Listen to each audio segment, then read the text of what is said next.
ನಮಸ್ಕಾರ, ಆರ್ಗ್ಯಾನಿಕ್ ಕಿಚನ್ಗೆ ಸ್ವಾಗತ.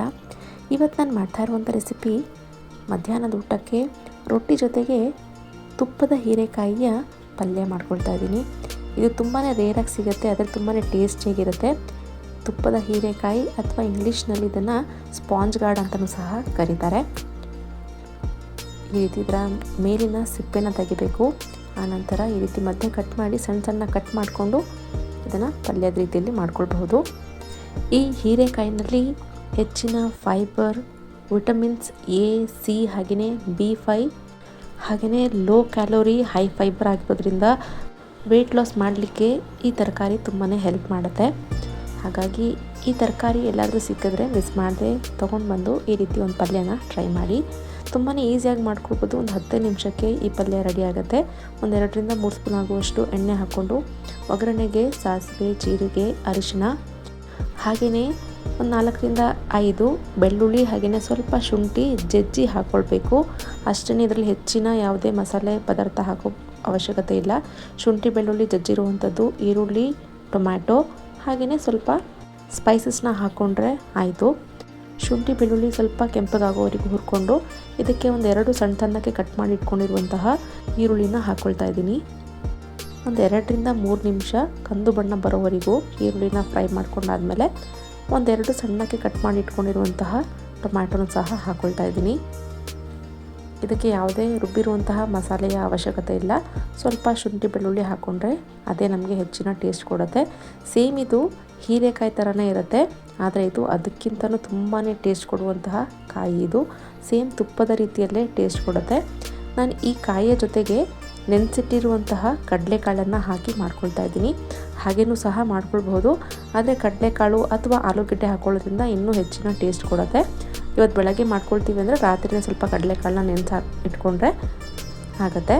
ಇದನ್ನು ನೀವು ಕುಕ್ಕರ್ನಲ್ಲೇ ಮಾಡ್ಕೊಳ್ಬೇಕು ಅಂತ ಹೇಳಿ ಏನೂ ಇಲ್ಲ. ನಾನು ಕಡಲೆಕಾಳು ಹಾಕ್ತಾ ಇರೋದ್ರಿಂದ ಕುಕ್ಕರ್ನಲ್ಲಿ ಒಂದೇ ಸರಿ ಆಗುತ್ತೆ ಅಂಥೇಳಿ ಮಾಡ್ಕೊಳ್ತಾ ಇದ್ದೀನಿ. ಹೀರೆಕಾಯಿ ತುಂಬಾ ಎಳೆದಾಗಿರುತ್ತೆ, ಅದನ್ನು ನೀವು ಕಡಾಯಿನಲ್ಲೇ ಒಂದು 10 ನಿಮಿಷದಲ್ಲೇ ಈ ಪಲ್ಯ ರೆಡಿ ಆಗುತ್ತೆ.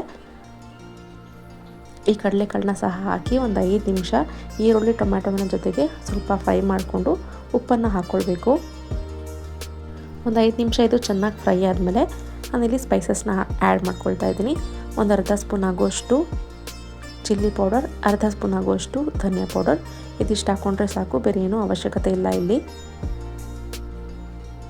ಇದನ್ನು ಹಾಕಿ ಒಂದೇ ಒಂದು ನಿಮಿಷ ಇದನ್ನು ಸಹ ಬಿಸಿಯಾಗೋವರೆಗೂ ಫ್ರೈ ಮಾಡಿಕೊಂಡು ಇವಾಗ ಸಣ್ಣ ಕಟ್ ಮಾಡಿಟ್ಟಿರುವಂತಹ ತುಪ್ಪದ ಹೀರೆಕಾಯಿನ ಸಹ ಹಾಕ್ಕೊಂಡು ಒಂದು ಸಾರಿ ಮಿಕ್ಸ್ ಮಾಡಿ ಕುಕ್ಕರ್ ಲಿಡ್ನ ಕ್ಲೋಸ್ ಮಾಡಿ 1-2 ವಿಷಲ್ ಮಾಡಿಸ್ಕೊಂಡ್ರೆ ನಮಗೆ ಈ ಪಲ್ಯ ರೆಡಿ ಆಗುತ್ತೆ. ಮತ್ತು ಇನ್ನೊಂದೇನು ಅಂತ ಹೇಳಿದ್ರೆ, ಈ ಕಾಯಿಯಲ್ಲಿ ಹೆಚ್ಚಿನ ವಾಟರ್ ಕಂಟೆಂಟ್ ಇರೋದ್ರಿಂದ ನಾವಿಲ್ಲಿ ಮತ್ತೆ ನೀರನ್ನು ಹಾಕಿ ಬೇಯಿಸ್ಕೊಳ್ಳೋ ಅವಶ್ಯಕತೆ ಇಲ್ಲ. ಒಂದೇ ಒಂದು ಡ್ರಾಪು ಸಹ ನೀರು ಹಾಕ್ಕೊಳ್ಳೋ ಅವಶ್ಯಕತೆ ಇಲ್ಲ. ಕಡಲೆಕಾಳು ಹಾಕ್ಕೊಂಡಿದ್ದೀವಿ, ಹೇಗೆ ಬೇಯುತ್ತೆ ಅಂಥೇಳಿ ಅಂದ್ಕೊಳ್ತಾ ಇರ್ಬೋದು. ಇದರಲ್ಲೇ ಮ್ಯಾಕ್ಸಿಮಮ್ 2 ಗ್ಲಾಸ್ ಆಗುವಷ್ಟು ನೀರು ಬಿಡುತ್ತೆ. ನೀವೇ ನೋಡ್ತಾ ಇರಿ, ನಾನು ಒಂದು ಅರ್ಧ ಗ್ಲಾಸು ಸಹ ನೀರು ಹಾಕೋದಿಲ್ಲ ಇದರಲ್ಲಿ. ಇದನ್ನೊಂದು 5 ನಿಮಿಷ ಹೀಗೆ ಫ್ರೈ ಮಾಡ್ತಾಯಿದ್ರೆ ನೀರು ಆಟೋಮೆಟಿಕ್ಕಾಗಿದ್ದು ಬಿಡೋಕ್ಕೆ ಶುರು ಆಗುತ್ತೆ. ಅದರಲ್ಲೇ ಈ ಪಲ್ಯ ರೆಡಿ ಆಗುತ್ತೆ. ನಾವು ಮತ್ತೆ ನೀರು ಹಾಕ್ಕೊಂಡು ಬೇಯಿಸ್ಕೊಳ್ಬೇಕು ಅನ್ನೋ ಅವಶ್ಯಕತೆ ಇಲ್ಲ. ನಾನಿವಾಗ ಹೀಗೇ ಕುಕ್ಕರ್ ಲಿಡ್ನ ಕ್ಲೋಸ್ ಮಾಡಿ 1-2ರಿಂದ 3 ವಿಷಲ್ ಆಗುವಷ್ಟು ಕೂಗಿಸ್ಕೊಳ್ತೀನಿ. ಇಲ್ಲಿ ಸ್ವಲ್ಪ ಖಾರ ಕಮ್ಮಿ ಇತ್ತು ಅಂಥೇಳಿ ಇನ್ನು ಅರ್ಧ ಸ್ಪೂನ್ ಆಗುವಷ್ಟು ನಾನು ಚಿಲ್ಲಿ ಪೌಡರ್ನ ಆ್ಯಡ್ ಮಾಡ್ಕೊಳ್ತಾ ಇದ್ದೀನಿ ಅಷ್ಟೇ. ತುಂಬಾ ಸಿಂಪಲಾಗಿ ಮಾಡ್ಕೊಳ್ಬೋದು, ಟೇಸ್ಟಿಯಾಗೂ ಸಹ ಇರುತ್ತೆ.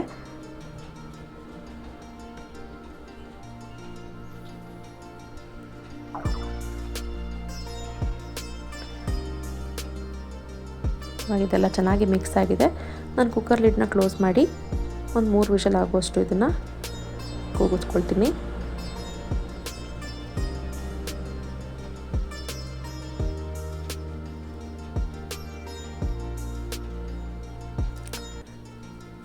ಇವಾಗ ನೀವೇ ನೋಡ್ತಾ ಇರ್ಬೋದು ಎಷ್ಟು ನೀರು ಬಿಟ್ಟಿರುತ್ತೆ ಅಂಥೇಳಿ ಪಲ್ಯದಲ್ಲಿ. ನಾನು ಸ್ವಲ್ಪನೂ ನೀರು ಹಾಕಿಲ್ಲ, ಹಾಗೇ ಮಾಡ್ಕೊಂಡಿರುವಂಥದ್ದು. ಹೀಗೆ ತುಂಬಾ ತೆಳ್ಳಗೆ ತಿನ್ನಲಿಕ್ಕೆ ಇಷ್ಟಪಡಲ್ಲ ಅಂತ ಹೇಳೋರು ಇನ್ನಿಲ್ಲ, ಸ್ವಲ್ಪ ಹೊತ್ತು ಫ್ಲೇಮ್ನ ಹೈಯಲ್ಲಿಟ್ಟು ಒಂದು 5 ನಿಮಿಷ ಕುದಿಸ್ಕೊಂಡ್ರೆ ಈ ನೀರೆಲ್ಲ ಕಮ್ಮಿ ಆಗುತ್ತೆ. ಆನಂತರ ನಾವು ಬಳಸ್ಕೊಳ್ಬಹುದು, ಇಲ್ಲ ಹಾಗೆ ತಿಂತೀವಿ ಅನ್ನೋರು ಸಹ ತಿನ್ನಬಹುದು. ಇವಾಗ ಒಂದು 5 ನಿಮಿಷ ಹಾಗೆ ನಾನು ಫ್ಲೇಮ್ನ ಆನ್ ಮಾಡಿಟ್ಟಿದ್ದೆ. ಇವಾಗೆಲ್ಲ ನೀರು ಸಹ ಡ್ರೈ ಆಗಿದೆ. ಇವಾಗ ಆರಾಮಾಗಿ ನಾವು ರೊಟ್ಟಿ, ದೋಸೆ, ಚಪಾತಿಗೆಲ್ಲ ಸರ್ವ್ ಮಾಡ್ಕೊಳ್ಬೋದು. ಇವತ್ತು ನಾನು ಜೋಳದ ರೊಟ್ಟಿ ಮಾಡ್ಕೊಂಡಿದ್ದೆ. ಜೋಳದ ರೊಟ್ಟಿ ಜೊತೆಗೆ ಈ ತುಪ್ಪದ ಹೀರೆಕಾಯಿಯ ಪಲ್ಯ ಸಹ ಮಾಡ್ಕೊಂಡಿದ್ದೆ. ತುಂಬಾ ಚೆನ್ನಾಗಿತ್ತು. ಟೇಸ್ಟ್ ಯಾವಾಗಲೂ ಒಂದೇ ರೀತಿ ಪಲ್ಯ ಮಾಡ್ಕೊಂಡು ಬೋರ್ ಆಗಿರೋ ಟೈಮ್ನಲ್ಲಿ ಈ ರೀತಿ ಡಿಫ್ರೆಂಟಾಗಿ ಪಲ್ಯಗಳನ್ನ ಮಾಡ್ಕೊಳ್ಳೋದ್ರಿಂದ ತಿನ್ನಲಿಕ್ಕೂ ಸಹ ಚೆನ್ನಾಗಿ ಅನಿಸುತ್ತೆ. ನಾನಿಲ್ಲಿ ಜೋಳದ ರೊಟ್ಟಿ ಜೊತೆಗೆ ಇಲ್ಲಿ ಕೊಬ್ಬರಿ ಚಟ್ನಿ ಪೌಡರ್ ಮಾಡ್ಕೊಂಡಿದ್ದೆ, ಅದನ್ನು ಹಾಕ್ಕೊಳ್ತಿದ್ದೀನಿ. ಜೊತೆಗೆ ಸ್ವಲ್ಪ ಪಲ್ಯ.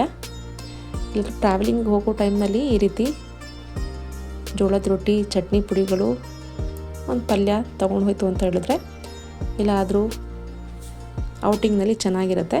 ಒಂದ್ಸರಿ ಟ್ರೈ ಮಾಡಿ ಹೇಗಾಯಿತು ಅಂತ ಹೇಳಿ ಕಾಮೆಂಟ್ ಮಾಡಿ.